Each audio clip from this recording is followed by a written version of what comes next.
NTV Kohalpur समाचारमा स्वागत छ। म दुर्गा भट्ट। सुरुमा प्रमुख समाचार।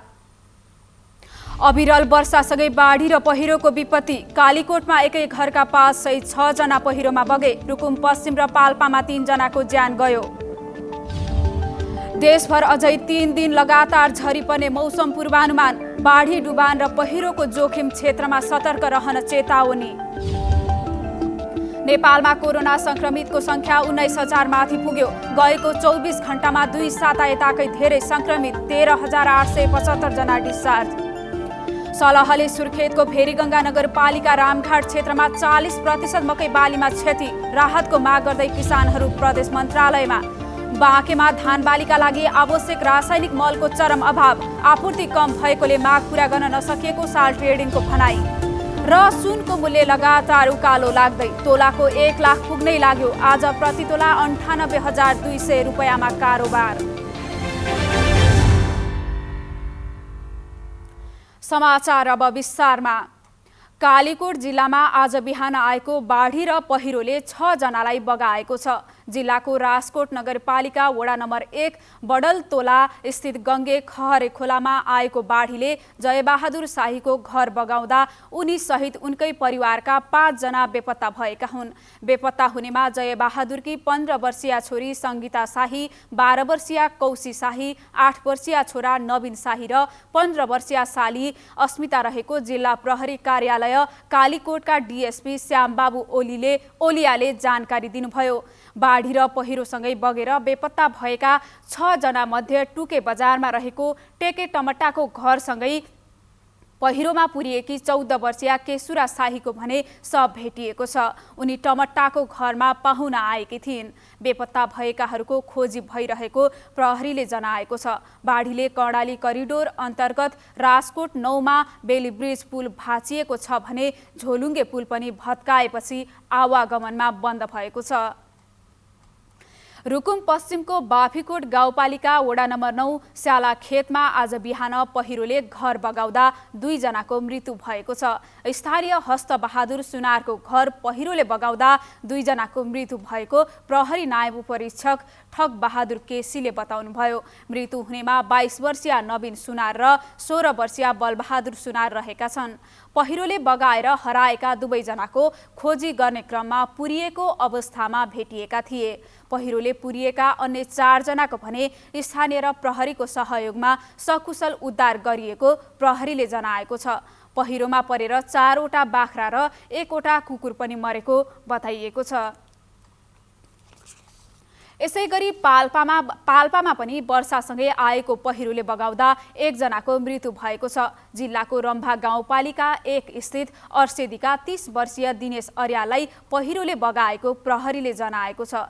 गै रातिदेखि पानी परेका कारण खेतमा जाने भल तर्काउन जाँदा माथिबाट बगेर आएको पहिरोले बगाएर उनको घटनास्थलमै नै मृत्यु भएको जिल्ला प्रहरी कार्यालय पाल्पाका सूचना अधिकारी मदन गिरीले जानकारी दिनुभयो। उनलाई पहिरोले बगाएर 10 मिटर तल पुर्याएको प्रहरीले बताएको छ। पाल्पामा वर्षायाम सुरु भएपछि पहिरो तथा बाढीमा परेर 8 जनाले ज्यान गुमाइसकेका छन्। यसैगरी गुल्मीमा पनि पहिरोले एउटा ट्रक बगाएको छ। जिल्लाको चन्द्रकोट गाउँपालिकाको वडा नम्बर 7 खसीमारे भन्ने स्थानमा लु 6 ख 7792 नम्बरको ट्रक पहिरोले बगाएको जिल्ला प्रहरी कार्यालय गुल्मीले जनाएको छ। बुटौलबाट सिमेन्ट, ग्यास, छड र फेन्सी सामानहरू लिएर शान्तिपुर जाँदै गरेको ट्रक बाटोमा हिलोमा अड्किएको बखतमा माथिबाट झरेको पहिरोले बगाएर 1 किलोमिटर तल लगेको प्रहरीले जनाएको छ। यस्तै अविरल वर्षासँगै गएको पहिरोले गुल्मीमा 6 घर विस्थापित भएका छन्। गैराती जिल्लाको चन्द्रकोट गाउँपालिका वडा नम्बर 8 बासकोटमा गैरातीदेखि परिरहेको अविरल वर्षाको कारण पहिरो जाँदा 6 घर परिवार विस्थापित भएका हुन्। र यसैबीच आजदेखि 3 दिनसम्म लगातार वर्षा हुने जल तथा मौसम विज्ञान विभागले जनाएको छ। लगातार रूपमा मध्य तथा भारी वर्षा हुने भएकोले आवश्यक सुरक्षा र सतर्कता अपनाउन विभागले चेतावनी पनि जारी गरेको छ।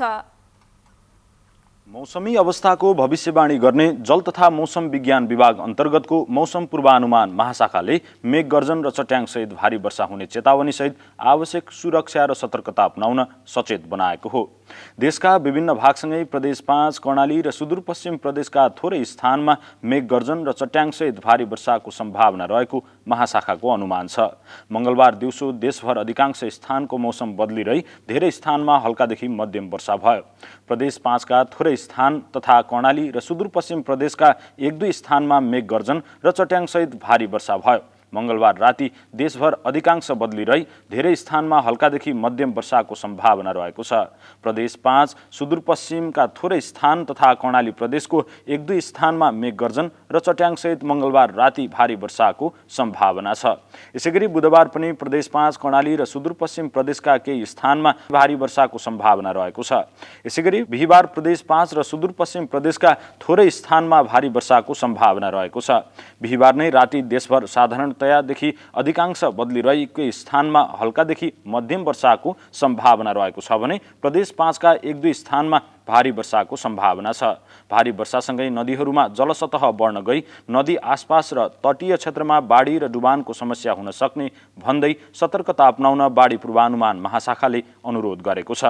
यसैगरी पहाडी क्षेत्रमा खहरे नदीहरूमा बाढी आउने, भूक्षय र पहिरो जाने सम्भावना रहेकाले ती क्षेत्रमा बस्नेलाई आवश्यक सतर्कता अपनाउन भनिएको छ। यसैबीच अविरल वर्षाले नदीको सतह बढेपछि बाढी पूर्वानुमान महाशाखाले तिनाउ नदी आसपासका स्थानीयलाई सतर्क रहन आग्रह गरेको छ। यस्तै मनसुनी वायुको प्रभावले केही दिन अझै लगातार पानी पर्ने देखिएको भन्दै जल तथा मौसम विज्ञान विभागले कर्णाली, बबई, महाकाली तथा पश्चिम राप्ती नदीको जलसतह बुधबारदेखि खतराको तहसम्म पुग्न सक्ने जनाएको छ। विभागले ती नदी र आसपासका केही सहायक नदीमा पानीको सतर्कता तह पार गर्ने र केही नदीहरूमा खतराको तहसम्म पानी पुग्न सक्ने भन्दै तटीय क्षेत्रमा उच्च सतर्कता अपनाउन भनेको छ। पुरुषोत्तम सापकोटा, एनटिभी, कोहलपुर। यसैगरी अविरल वर्षाले नदीको सतह बढेपछि बाढी पूर्वानुमान महाशाखाले बुटवल स्थित तिनाउ नदी आसपासका बासिन्दालाई उच्च सतर्कता अपनाउन आह्वान गरेको छ। तिनाउको बाढीले सतर्कता तह पार गरेपछि महाशाखाले सतर्क रहन भनेको हो। केही दिन यताको लगातारको वर्षाले तिनाउ खोलाको तटीय क्षेत्र र कञ्चन खोला आसपासका साना खोलामा समेत बाढी आउन सक्ने अनुमान छ। यस्तै दानव, कञ्चन, बमाहा लगायतका नदी तथा खोलामा बाढी आइरहेको र अझै केही दिन वर्षा जारी रहने भएकाले समेत उच्च जोखिम बढेको छ। समाचारको क्रम जारी नै छ। अहिलेलाई एकैछिनको विश्राम।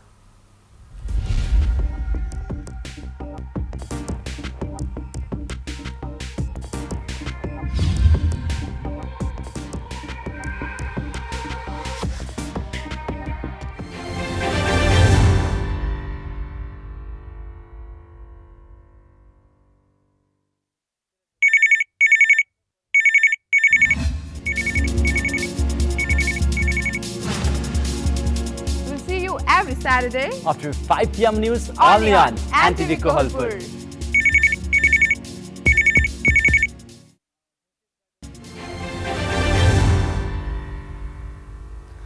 विश्रामपछि समाचारमा पुनः स्वागत छ। अब बाँकी समाचार। नेपालमा गएको 24 घण्टामा 2 साता यताकै धेरै कोभिड-19 संक्रमित भेटिएका छन्। स्वास्थ्य तथा जनसङ्ख्या मन्त्रालयका अनुसार आज थप 311 जना संक्रमित थपिएका छन्। थपिएको यो सङ्ख्यासँगै नेपालमा कोभिड-19 का कुल संक्रमितको सङ्ख्या 19,063 पुगेको छ। स्वास्थ्य तथा जनसङ्ख्या मन्त्रालयले पछिल्लो 24 घण्टामा करिब 5,200 जनाको स्वाब सङ्कलन गरी परीक्षण गरिएकोमा 311 जनामा संक्रमण पुष्टि भएको जनाएको छ। यो सँगै गएको 2 साता यताकै सबैभन्दा धेरै संक्रमित भेटिएको हो। यसअघि गत 20 असारमा 293 जनामा संक्रमण पुष्टि भएको थियो। त्यस यता भने संक्रमितको सङ्ख्या घटिरहेको थियो भने अस्पतालबाट डिस्चार्ज हुने बढिरहेका थिए। स्वास्थ्य मन्त्रालयका अनुसार पछिल्लो 24 घण्टामा 121 जना संक्रमित निको भएर घर फर्किएका छन्। मन्त्रालयका प्रवक्ता डाक्टर जागेश्वर गौतमका अनुसार देशभर हाल 5,129 जनामा कोभिड-19 को संक्रमण सक्रिय रहेको छ भने 13,875 जना निको भएर घर फर्किएका छन्। प्रदेशगत तथ्याङ्क हेर्दा सुदूरपश्चिम प्रदेशमा पछिल्लो 24 घण्टामा 80 जनामा कोरोना संक्रमण पुष्टि भएको छ। यससँगै प्रदेशमा संक्रमितको कुल संख्या 4183 पुगेको छ। सुदूरपश्चिम प्रदेशमा अहिलेसम्म 2819 जना डिस्चार्ज भएका छन्। कर्णाली प्रदेशमा भने पछिल्लो 24 घण्टामा 4 जनालाई मात्र कोरोना संक्रमण देखिएको छ। 11 जना संक्रमण मुक्त भएर घर फर्किएका छन्। यससँगै प्रदेशमा कोरोना संक्रमितको संख्या 1914 पुगेको छ भने कोरोनाको संक्रमण मुक्त भएर कर्णाली प्रदेशबाट 1669 जना घर फर्किएका छन्। यस्तै प्रदेश 5 मा पछिल्लो 24 घण्टामा 35 जनामा कोरोना भाइरसको संक्रमण पुष्टि भएको छ। यससँगै प्रदेश 5 मा कुल संक्रमितको संख्या 4229 पुगेको छ भने डिस्चार्ज भएर 3879 जना घर फर्किएका छन्। लकडाउन खुलेसँगै कोरोनाको संक्रमण समुदाय स्तरमा समेत पुगेकाले सावधानी अपनाएर संक्रमण फैलिनबाट रोक्न सहयोग पुर्याउन चिकित्सकहरूले आम नागरिकलाई अपील गरेका छन्। पुरुषोत्तम सापकोटा, एनटिभी, कोहलपुर। कोभिड-19 को महामारीको भयावह स्थितिमा बाँकेको नरैनापुरमा परिचालित भएको नेपाली सेनाको टोली नरैनापुरबाट फिर्ता भएको छ। नेपालगञ्जको राजा स्थित भैरव प्रसाद गणका गणपति प्रमुख सेनानी नकुल थापाका अनुसार 11 गते बसेको जिल्ला सुरक्षा समितिको बैठकले नरैनापुरबाट सेनालाई फिर्ता गर्ने निर्णय गरेको हो। गत जेठ 11 गतेदेखि नरैनापुरमा सहसेनानी सुरेश कुमार श्रेष्ठको कमान्डमा 45 जनाको एक प्लाटुन नेपाली सेना टोली जय किशन माध्यमिक विद्यालयमा परिसरमा अस्थायी क्याम्प बनाएर बसेको थियो। फिर्ता हुनुअघि 20 जना सेनाको PCR प्रविधिबाट कोरोना परीक्षण गर्दा सबैको रिपोर्ट नेगेटिभ आएको जिल्ला स्वास्थ्य कार्यालय बाँकेका कोरोना फोकल पर्सन नरेश बाबु श्रेष्ठले बताउनुभयो। कोरोना भाइरसको संक्रमणको जोखिम कायमै रहेको अवस्थामा यसबाट सुरक्षित रहन कस्तो सतर्कताको उपाय अपनाउनु पर्ला त भनेर हामीले बर्दियाका केही स्थानीयलाई सोधेका छौं। हेरौं उनीहरूको भनाई।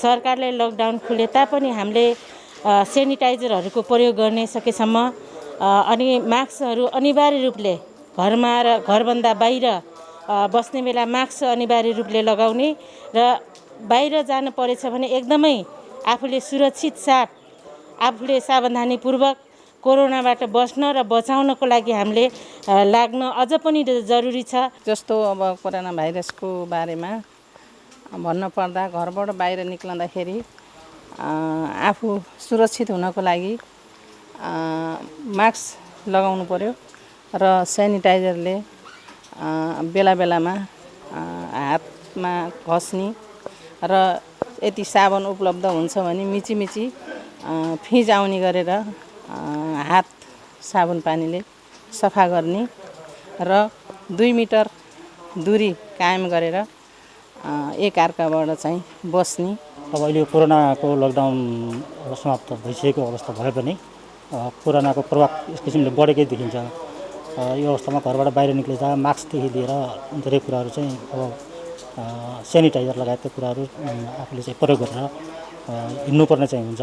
र अब सामाजिक दूरी लकडाउन हट्दैमा सामाजिक दूरी चाहिँ कायम गर्ने होइन भन्ने चाहिँ होइन, सामाजिक दूरी कायम गर्दै राम्रो हुन्छ। सामाजिक दूरी कायम गर्दै आफ्ना कामहरू अगाडि बढाउँदा राम्रो हुन्छ र साबुन पानीले हात धुने कुराहरू ती यथावत नै छन्। त्यो हाम्रो सरसफाइका लागि सधैँको लागि काम लाग्ने कुराहरू हुन्। यिनै कुराहरू चाहिँ सावधानी अपनाउँदै काम गर्दा राम्रो हुन्छ। कोरोना रोग महामारी के रूप में न संसार भर हुई रहल बा। नेपाल में भी कोरोना संक्रमण देख पड़ल बा। और से कोरोना में से बाँचकला हमरा अपन ओर से बहुत ध्यान दिए पड़ना जरूरी बा। एक ठो काम कहा गल से मास्क लगैना, वो सामाजिक दूरी कायम करना, वो यदि बाहर से कोई मने आयलबाट आफन्त मने आपन नातपात मने ओकरा आयलबाट गल से वहाँ कन क्वारेंटाइन में लैजिना, वो नियमित क्वारेंटाइन में से दोसर निकाल करना, जस्ता करना होम क्वारेंटाइन बैठ करना ज्या कर पर्ना हो उस सब चीज काम करना जरूरी बा।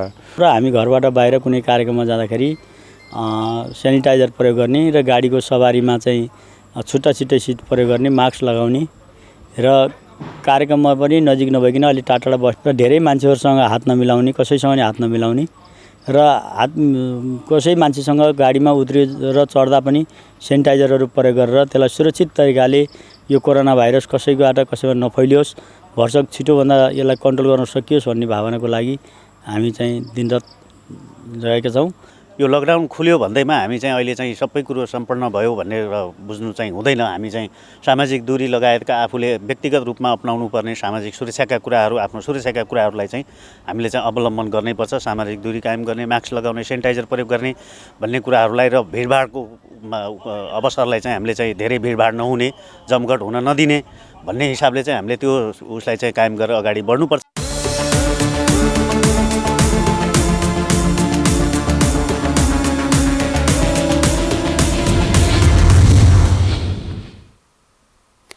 आर्थिक कोरिडोरको रूपमा चिनिएको बाँके जिल्लामा बढ्दै गएको जनघनत्वसँगै दण्डहीनता घटनाले प्रशय पाइरहेका छन्। बढिरहेका आपराधिक गतिविधिले कानुन कार्यान्वयनमा चुनौती बढाइरहेको पाइएपछि जिल्ला प्रशासन कार्यालय बाँकेले भ्रष्टाचार र दण्डहीनताको विरुद्ध निर्ममतापूर्वक लाग्ने रणनीति अख्तियार गरेको छ। विभिन्न प्रदेशको आर्थिक नाकाको रूपमा रहेको बाँके जिल्ला धार्मिक सामाजिक रूपले निकै संवेदनशील छ। सहरीकरण र आर्थिक विकासको पक्षबाट समृद्ध मानिएको बाँके जिल्लामा पछिल्लो समय लागु औषधको कारोबार तथा भ्रष्टाचार जस्ता कसुरजन्य अपराधका घटनाहरू बढिरहेका छन्। यस्तोमा शान्ति सुव्यवस्था कायम गराउन र कानुनको परिपालना गराई विधिको शासन स्थापना गराउन कुनै कसर बाँकी नराखी काम सुरु गरिएको बाँकेका प्रमुख जिल्ला अधिकारी रामबहादुर कुरुम्बाङ बताउनुहुन्छ। यो क्षेत्रकै अब पहिलाको चाहिँ अब मध्यपश्चिम क्षेत्र भन्छ, अहिले चाहिँ अब कर्णाली क्षेत्रको नाका र यो 5 नम्बर प्रदेशको चाहिँ बाँके बदियाको नाका। अब यसले चाहिँ क्षेत्रीय रूपमा चाहिँ यो पहाडी जिल्ला र यहाँका अरू जिल्लाको पनि अब नाकाको रूपमा काम गर्नुपर्ने हुँदा यहाँ धेरै चुनौतीहरू छ। सेक्युरिटीको चुनौतीहरू छ, तस्करीको चुनौतीहरू छ, त्यस्तै अब दण्डहीनतालाई व्यवस्थित गर्नुपर्ने चुनौतीहरू छन् र विकास निर्माणको कुराहरू पनि छ र आपराधिक गतिविधिहरूको चाहिँ नियन्त्रण गर्ने चुनौतीहरू पनि छ, लागु औषधको नियन्त्रणको चुनौतीहरू पनि छ र यो सीमा क्षेत्रमा हुने अपराधहरूको नियन्त्रण गर्ने कुराहरूको पनि चुनौतीको रूपमै देखिन्छ। वातावरणीय प्रभाव मूल्याङ्कन बिनै आफूखुसी नदीजन्य पदार्थ दोहन गर्ने राजस्व तिर्न सरकारी निकायले गरेको ताकेतालाई अटेरी गर्ने क्रम मौलाउँदा दण्डहीनताका घटना बढिरहेका थिए। प्रशासनले मापदण्ड पूरा नगरी चलेका 24वटा क्रसर उद्योग बन्द गराइसकेको छ। कोरोना भाइरस सङ्क्रमणका कारण नेपाल भारत सीमा बन्द भए पनि सीमा क्षेत्रमा हुने अपराध, तस्करी, लागु औषधको कारोबार नियन्त्रणका लागि सबै निकायसँग जिल्ला प्रशासनले समन्वय गरी काम गरिरहेको छ। बाँके जिल्लाको शान्ति सुव्यवस्था अमन कायम गर्ने, सीमामा हुने चाहिँ अब आपराधिक गतिविधि नियन्त्रण गर्ने, लागु पदार्थ दुर्व्यसनहरूलाई चाहिँ अब कम गर्ने, तस्करी त हुनै नदिने, अब सुशासन, सेवा प्रवाह, विकास निर्माणमा चाहिँ भ्रष्टाचार सम्बन्धमा शून्य सहनशीलताको नीति अख्तियार गर्ने र विकास निर्माणमा चाहिँ प्रहरी प्रशासनले खुलेरै उहाँलाई सहयोग गर्ने। लागु पदार्थ ओसार पसार नियन्त्रण लगायत सङ्गठित अपराधलाई दुरुत्साहन गर्दै बजार अनुगमनलाई नियमित गर्न कोरोना सङ्क्रमणका कारण केही कठिनाई भइरहेको प्रशासनको भनाइ छ। जिल्लाका सरकारी कार्यालयमा हुने भ्रष्टाचारमा शून्य सहनशीलता अपनाउने रणनीति लागू गर्दै अघि बढिरहेको जिल्ला प्रशासन कार्यालय बाँकेले केन्द्र, प्रदेश र स्थानीय सरकारसँग समन्वय गरी जिल्लाको समग्र विकासलाई गतिशील बनाउने लक्ष्य लिएको छ। क्यामेरामा रूपेश बुढाथोकीका साथमा प्रेम बुढा छेत्री, एनटिभी कोहलपुर। अख्तियार दुरुपयोग अनुसन्धान आयोगको बुटवल कार्यालयले 4 लाख रुपैयाँ घुस रकम सहित 2 जनालाई भैरहवाबाट रङ्गे हात नियन्त्रणमा लिएको छ। भैरहवा स्थित निर्माणाधीन गौतम बुद्ध अन्तर्राष्ट्रिय विमानस्थलको मुआवजा वितरणमा सहजीकरण गरिदिने भन्दै 4 लाख रुपैयाँ घुस लिने क्रममा विमानस्थलका कर्मचारी विश्वनाथ यादव र सहयोगी महेन्द्र यादवलाई अख्तियारको टोलीले रङ्गे हात नियन्त्रणमा लिएको हो। सिद्धार्थनगर स्थित सेन्चुरी बैंकमा मुआवजाग्राहीबाट रकम लिने क्रममा उनीहरू पक्राउ परेको अख्तियार बुटोल कार्यालयका प्रवक्ता सुरेश भूषालले जानकारी दिनुभयो। समाचारको क्रम जारी नै छ, एकैछिनको विश्राम।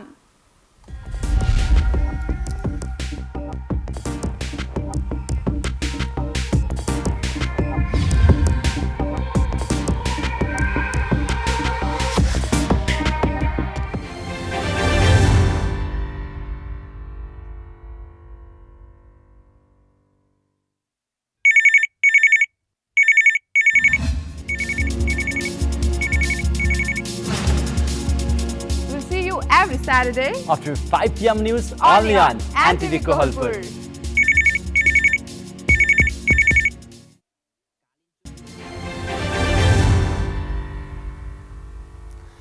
तपाईं एनटिभी कोहलपुर हेर्दै हुनुहुन्छ। अब बाँकी समाचार। पाल्पामा पितृप्रसाद खीर खाएर एउटै गाउँका 29 जना बिरामी भएका छन्। जिल्लाको रामपुर नगरपालिका 7 स्थित मोहिटीका मानबहादुर सुनारको 13 दिनको तिथिमा पितृप्रसाद खीर खाएर 29 जनामा ज्वरो आउने, बान्ता हुने, टाउको दुख्ने, पखाला लाग्ने जस्ता लक्षण देखिएपछि उपचारका लागि रामपुर अस्पतालमा भर्ना गरिएको छ। बिरामीहरूले खीर, तरकारी तथा अचार खाएको बताएका छन्। बिरामी मध्ये 13 जनाको स्वास्थ्य अवस्था केही गम्भीर रहेको हुँदा थप उपचारका लागि तानसेन स्थित लुम्बिनी मेडिकल कलेजमा रिफर गरिएको अस्पतालका सूचना अधिकारी रामप्रसाद कोइरालाले जानकारी दिनुभयो। सुर्खेतको भेरीगङ्गा नगरपालिकाको रामघाट क्षेत्रमा कृषकले लगाएको मकै बालीमा सलहले 40% क्षति पुर्याएको छ। सलहले घोगा लाग्ने बेला भएका मकै बाली सखा पारेपछि स्थानीय कृषकहरूले कृषि मन्त्रीलाई नै भेटेर तत्काल राहत दिन माग गरेका छन्। सुर्खेतको भेरीगङ्गा नगरपालिकामा पर्ने रामघाट क्षेत्रमा सलहले मकै बालीमा क्षति पुर्याएपछि प्रदेश सरकारलाई तत्काल राहत उपलब्ध गराउन कृषकहरूले माग गरेका छन्। एकै पटक हजारौंको संख्याको झुन्ड बनाएर आउने सलह किराले मकै लगायतको बालीहरूको पात र डाँड समेत खाएर नष्ट पारेको छ। मकै बाली सखा पारेपछि चिन्तित बनेका कृषकहरूले भोगमरी निम्तिने त्रास रहेकाले राहतको प्याकेज तत्काल ल्याउन माग गरेका हुन्। अब गाई भैँसी पालेका छौँ, यही रोजीरोटी यहीँ जल्दी गरिकन खाने भनेको त शून्य सागर बनाए क्या गरौँ सर? सरकारले राहत दिनु पर्यो। अब प्रदेश सरकारले दिने हो कि स्थानीय सरकारले दिने हो कि कसले दिने हो? राहत दिनु पर्यो हामीलाई त। अब यस्तै मर्न दिने हो कि केही दिएर पालन पोषण गर्ने हो, फेरि दिनको आशै गर्ने हो? सुर्खेत सहित 10 जिल्लामा सलहले बालीमा क्षति भएको यथार्थ विवरण ओडा मार्फत उपलब्ध गराउन निर्देशन दिएकाले राहतका कार्यक्रम ल्याउने प्रतिबद्धता मन्त्री सहितको टोलीले दिएर फर्किएको छ।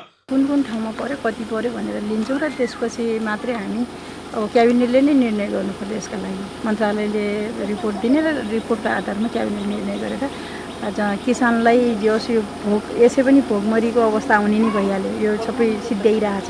त्यसैले हामी पहिला तथ्याङ्क लिने नै लागेका छौँ र अहिले तथ्याङ्क सङ्कलन गरिरहेका छौँ। किसानहरूलाई जहाँ मर्का परेको छ त्यो आधारमा हामीले राहत उपलब्ध गराउने कुरा नै हुन्छ।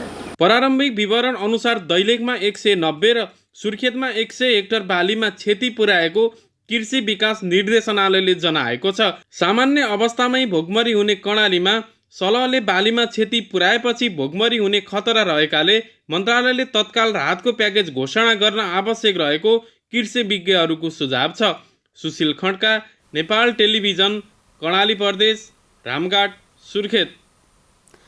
मकै बालीको उत्पादन र उत्पादकत्व बढाउन सरकारले सुरु गरेको प्रधानमन्त्री कृषि आधुनिकीकरण परियोजना अन्तर्गत रोल्पा जिल्लामा मकै जोन कार्यक्रम प्रभावकारी बनेको छ। मकै जोनकै कारण जिल्लाका किसानहरूमा समेत आत्मनिर्भरता बढ्न थालेको छ। रोल्पा जिल्लामा मुख्य बालीको रूपमा रहेको मकै बालीको उत्पादन र उत्पादकत्व बढाउने उद्देश्यले सरकारले सुरु गरेको प्रधानमन्त्री कृषि आधुनिकीकरण परियोजना अन्तर्गत मकै जोन कार्यक्रम सञ्चालनमा आएपछि यस क्षेत्रमा मकै उत्पादन ह्वात्तै बढेको छ। प्रधानमन्त्री कृषि आधुनिकीकरण परियोजना कार्यान्वयन इकाइ रोल्पाका कृषि अर्थविज्ञ चुमान सिंह गिरी। जस्तै रोल्पा जोनकै कार्यक्षेत्रमा हेर्ने हो भने करिब हामी कहाँ 6000 मेट्रिक टन मकै उत्पादन हुन्छ। अहिले पनि 6000 भन्दा बढी मेट्रिक टन हाम्रो उत्पादन हुन्छ।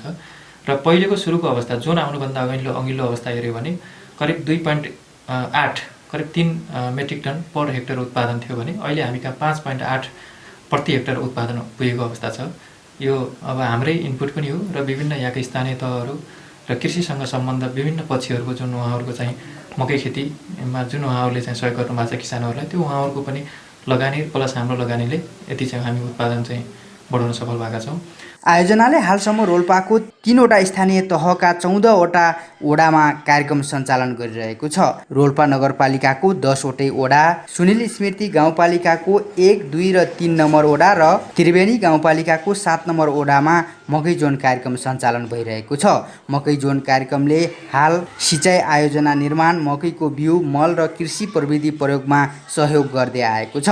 मकै जोन कार्यक्रम अन्तर्गत जम्मा 954 हेक्टर क्षेत्रफलमा गत वर्ष 6000 मेट्रिक टन मकै उत्पादन भएको परियोजना कार्यान्वयन इकाइ रोल्पाले जनाएको छ। रोल्पामा उत्पादित मकै दाङमा रहेका कुखुराको दाना उद्योगहरूमा खपत हुने गरेको छ। माधव कुमार ओली, नेपाल टेलिभिजन, प्रदेश नम्बर 5, रोल्पा। अब आर्थिक समाचार।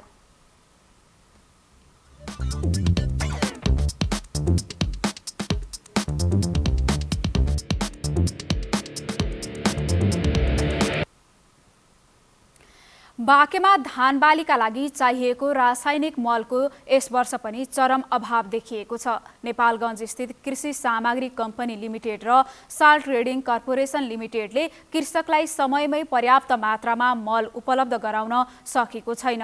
साल ट्रेडिङ कर्पोरेसन लिमिटेड अञ्चल कार्यालय नेपालगञ्जका प्रमुख मनोज चौधरीले कोभिड-19 को कारण मल आपूर्तिमा समस्या भएकाले किसानको माग अनुसारको रासायनिक मल पुर्याउन नसकिएको बताउनुभयो। बाँकेमा करिब 57,000 हेक्टर खेतीयोग्य जमिन मध्ये 36,500 हेक्टरमा धान खेती हुँदै आएको छ, जसका लागि 6,000 metric ton urea, 4,000 metric ton DAP र 1,000 मेट्रिक टन पोटास गरी कुल 11,000 मेट्रिक टन मल आवश्यक पर्छ। साल ट्रेडिङ कर्पोरेसन लिमिटेड र कृषि सामग्री कम्पनीले युरिया मल आइपुग्न अझै 1 महिना लाग्ने तर डिएपी भने 2-4 दिनभित्र आइपुग्ने जनाएको छ। डिएपी माग हामीले सजिलै धान्न सक्यौँ, पुर्यायौँ। डिएपीको अभाव भएन। अब युरिया आउने प्रोसेसमा छ, अब यसको लास्टतिर आइपुग्ला। अब अहिलेको विश्वकै परिस्थिति भनौँ न, कोरोना भाइरसको कारणले गर्दाखेरि विश्वभरि नै लकडाउन रह्यो। त्यो कारणले पनि प्रभाव पर्यो, नेपाललाई पनि प्रभाव पर्यो। मल हिँडेको मल पनि आउन सकेन। त्यसले गर्दाखेरि जुन चाहिनु पर्ने हो हाम्रो असारको अन्तिमतिर आइपुग्नु पर्ने मल अब साउनको 1 महिनापछि सर्यो भनौँ, साउनको अन्तिमतिर मात्रै आइपुग्छ। सुनको मूल्य लगातार बढिरहेको छ। बढिरहेको सुनको मूल्य 1 तोलाकै झण्डै 1 लाख रुपैयाँ पर्ने भएको छ। आज छापावाल सुन प्रति तोला 98,200 रुपैयाँमा कारोबार भएको नेपाल सुन चाँदी व्यवसायी महासङ्घले जनाएको छ। स्थानीय बजारमा सुन चाँदीको मूल्यमा निरन्तर वृद्धि भइरहेको छ। लगातार उकालो लाग्दै आएको पहेँलो धातुको मूल्यमा आज प्रति तोला 700 रुपैयाँले बढेको हो। यो अहिलेसम्मकै उच्च मूल्य हो। त्यस्तै तेजाबी सुनको मूल्य पनि 700 रुपैयाँले बढेर 97,760 रुपैयाँ पुगेको छ। आज चाँदीको मूल्य पनि 35 रुपैयाँले बढेर 1245 रुपैयाँ पुगेको महासङ्घले जानकारी दिएको छ। अब खेलकुद समाचार।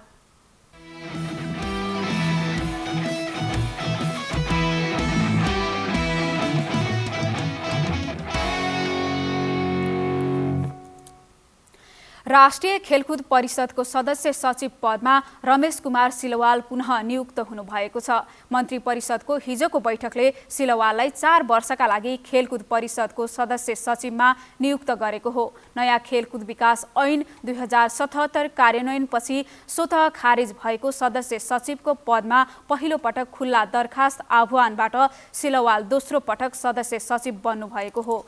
कुल 27 जनाको आवेदन मध्येबाट सिलवाल सहित राष्ट्रिय महिला भलिबल टोलीकी पूर्व कप्तान अन्जु श्रेष्ठ र नेपाल भलिबल सङ्घका पूर्व उपाध्यक्ष लील बहादुर थापाको नाम नियुक्तिका लागि सिफारिस गरिएको थियो। सिलवाल गत वर्ष असार 23 गते सदस्य सचिव पदमा नियुक्त हुनुभएको थियो भने नयाँ ऐन कार्यान्वयनसँगै यही असार 18 गते उहाँ पदमुक्त हुनुभएको थियो। अब मौसम।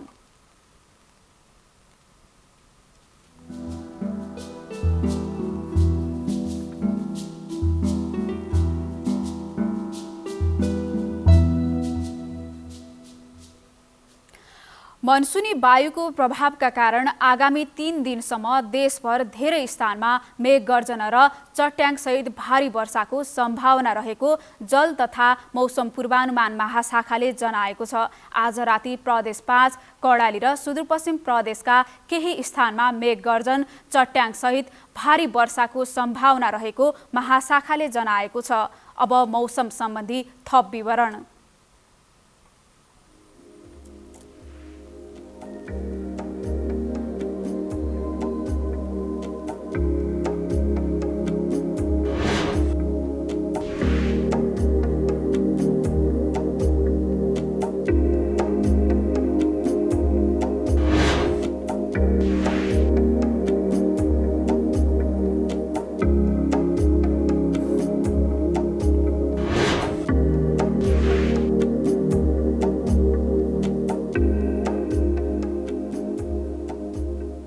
समाचारको अन्त्यमा प्रमुख समाचार पुनः एकपटक।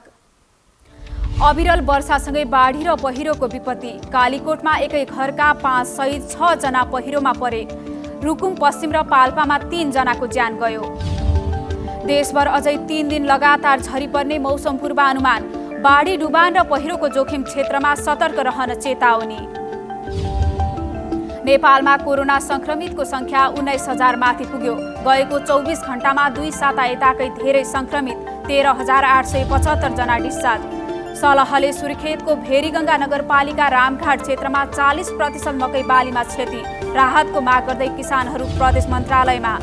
बाँकेमा धान बालीका लागि आवश्यक रासायनिक मलको चरम अभाव। आपूर्ति कम भएकोले माग पूरा गर्न नसकेको साल ट्रेडिङको भनाई।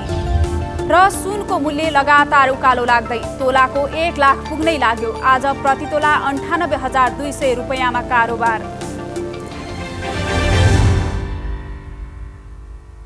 हवस् त अहिलेलाई समाचारको सिलसिला यति नै। बिदा दिनुहोस्। नमस्कार।